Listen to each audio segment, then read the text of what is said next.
IDR पर आप सुन रहे हैं ज़मीनी कहानियाँ, विकास सेक्टर से जुड़ी कुछ ऐसी कहानियाँ जो देश भर के तमाम समुदायों की ज़मीनी सच्चाई और उनके अनुभवों पर बात करती हैं।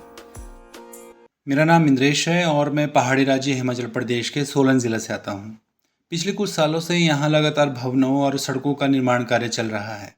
इससे होने वाले भूमि के कटाव की वजह से यहाँ पेड़ों की संख्या कम होती जा रही है।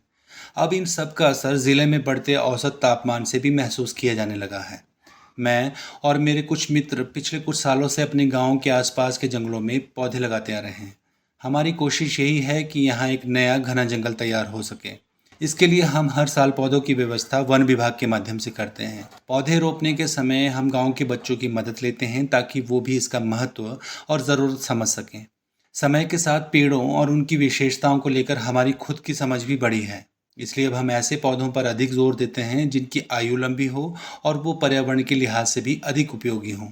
पीपल का पेड़ हमारे यहाँ बहुत पवित्र माना जाता है और लोग इसकी पूजा भी करते हैं। अक्सर इसके पौधे लोगों के घरों, खेतों या फिर छोटी छोटी क्यारियों में अपने आप ही पैदा हो जाते हैं। धार्मिक दृष्टि से इसको लेकर हमारे यहाँ अलग अलग मान्यताएं हैं और यही मान्यताएं अब पर्यावरण संरक्षण में बाधा बन रही हैं। हमारे यहाँ ऐसा माना जाता है कि जब कोई व्यक्ति पीपल का पौधा लगाता है तो वह पौधा एक तरह से उसी व्यक्ति की जिम्मेदारी बन जाती है। जिम्मेदारी इस लिहाज से कि पीपल के युवा होने पर उसकी विधिवत शादी करवानी होती है। मान्यता है कि अगर पीपल के पेड़ की शादी नहीं कराई जाए तो उसमें भूतों का वास हो जाता है। लोगों की माने तो इस वजह से उस पेड़ के आसपास कई बार नकारात्मक शक्तियों का भी अनुभव होता है। इसलिए शादी की यह व्यवस्था बनाई गई है। पेड़ के युवा होने पर पीपल की शादी मालती नाम के पौधे के साथ करा दी जाती है।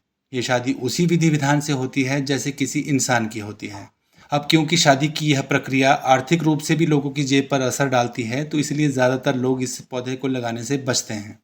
मेरे घर के आसपास भी पिछले कुछ वर्षों से 3-4 पीपल के पौधे उगे हुए थे और ज़रूरत महसूस हुई कि इन्हें कहीं खुली जगह पर लगाया जाए। लेकिन घर वालों का खासा दबाव था कि इन्हें खुद जगह पर लगाने की कोई ज़रूरत नहीं, अगर लगाया तो फिर तुम्हें इनकी शादी भी करवानी पड़ेगी और इससे तुम्हारे ऊपर आर्थिक बोझ पड़ेगा। लेकिन घर वालों के विरोध के बावजूद मैंने आखिरकार उन पौधों को निकाल कर जंगल में लगा दिया। मुझे उम्मीद है कि धीरे धीरे ही सही लेकिन लोगों की सोच में ज़रूर बदलाव आएगा।